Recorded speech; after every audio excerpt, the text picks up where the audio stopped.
দুপুরবেলা গরম ভাতের সাথে এরকম একটা রেসিপি থাকলে কিন্তু আর কোনো কিছুই লাগবে না। তো এটা হচ্ছে আমার মায়ের রেসিপিতে আমি পুঁই শাকটা রান্না করতেছি। তো আমার এই গাছের তরতাজা পুঁই শাক, একবারে টাটকা পুঁই শাকগুলো আমি কেটে আনবো। আর তরকারিটা খুব সহজেই আমি রান্না করেছিলাম, জাস্ট আপনাদের সঙ্গে শেয়ার করতেছি। তো দেখুন আমি গাছ থেকে পুঁই শাকগুলো সুন্দর করে কেটে আনছি। তো আসসালামু আলাইকুম প্রিয় ভিউয়ার্স, কেমন আছেন? তো আমি এখন হচ্ছে পুঁই শাকগুলো সুন্দর করে কেটে নিব। পাতাগুলো আগে হচ্ছে ছিঁড়ে নিব, তারপরে ডাঁটাগুলো ভালো করে ক্লিন করে নিব আইসটা ফেলাইয়ে।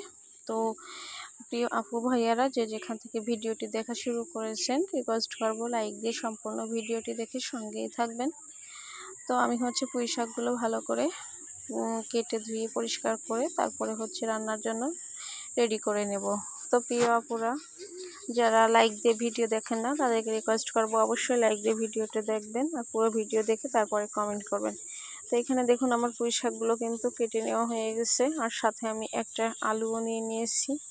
আর এটা যে আমি কি দিয়ে রান্না করব আপনাদেরকে দেখালেই আপনারা বুঝতে পারবেন। তো আমার আম্মু এইভাবে রান্না করতো আগে, এখন হচ্ছে আমি আবার আমার আম্মুর রেসিপিটা আপনাদের সঙ্গে শেয়ার করলাম।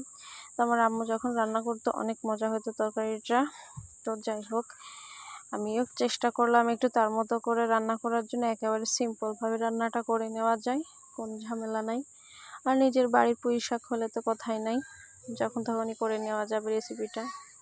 তো আমি এখন হচ্ছে সুন্দর করে ভাপ পানি দিয়ে শাকগুলো ধুয়ে নেব, যেহেতু শাকে অত ময়লা ছিল না। তারপরেও শাক মানে যে জিনিসই হোক 2-3 বার তো ধোয়াই লাগবে। তো আমি শাকটা একটু বেশি পরিমাণে পানি দিয়ে কয়েকবার হচ্ছে সুন্দর করে ধুয়ে নেব। তো প্রিয় আপু ভাইয়ারা, আমার এই রেসিপিটির জন্য মানে বেশি কিছু লাগবে না, দেখলেই বুঝতে পারবেন। তো আমি কড়াই নিয়ে নিয়েছি, শাকটা ভালো করে ধুয়ে কড়াইতে উঠিয়ে নিচ্ছি। তো আজকে চচ্চড়িটা আমি হাতে মাখিয়ে রান্না করব।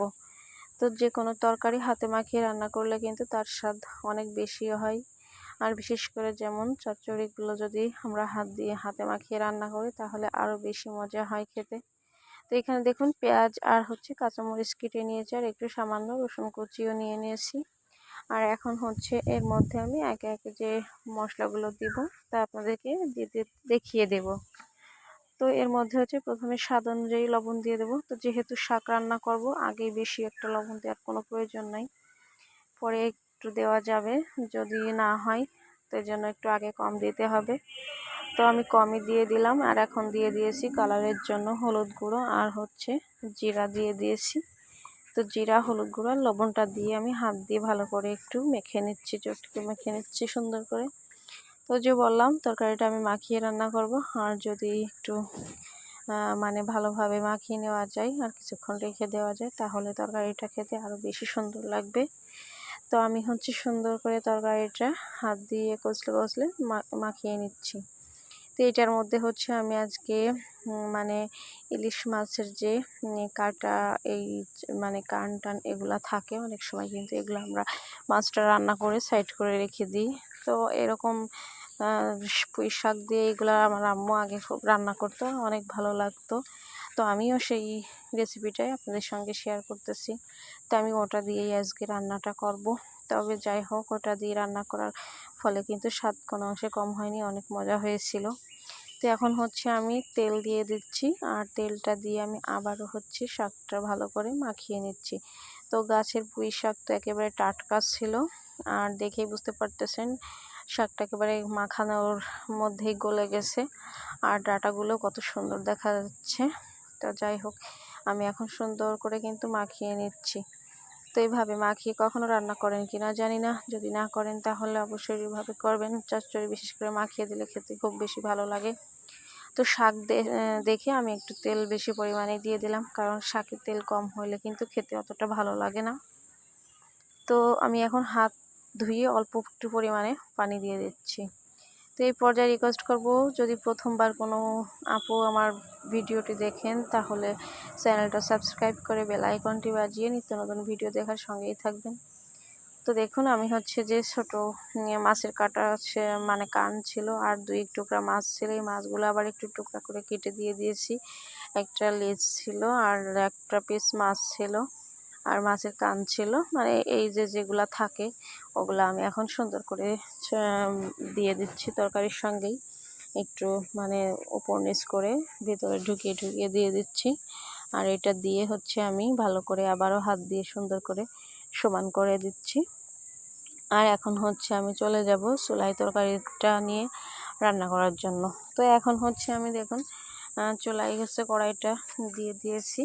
আর এখন হচ্ছে ভালো করে কিন্তু 4-5 মিনিট পরে জালটা উঠে আসছে আর বলক উঠে গেছে তরকারিতে সুন্দর করে।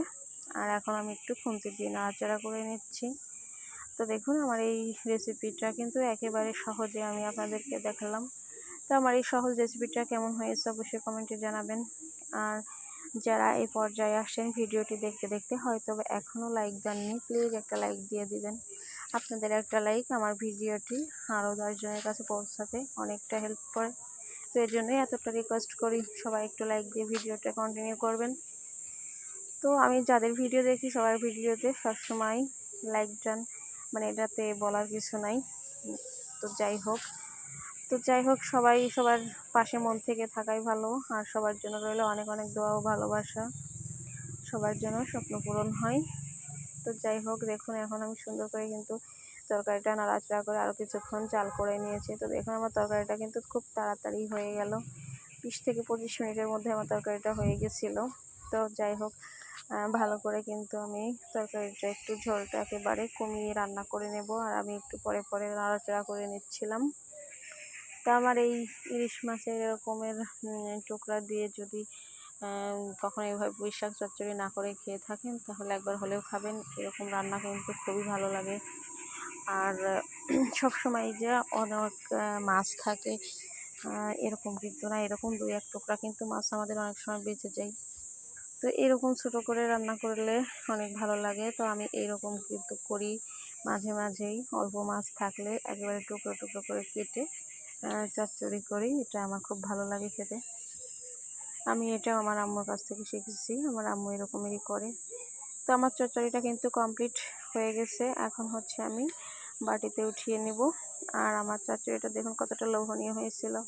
তো গরম ভাতের সঙ্গে এরকম চচ্চড়ি থাকলে সত্যিই অনেক ভালো লাগে খেতে, মানে মাংসকেও হার মানিয়ে দেয়।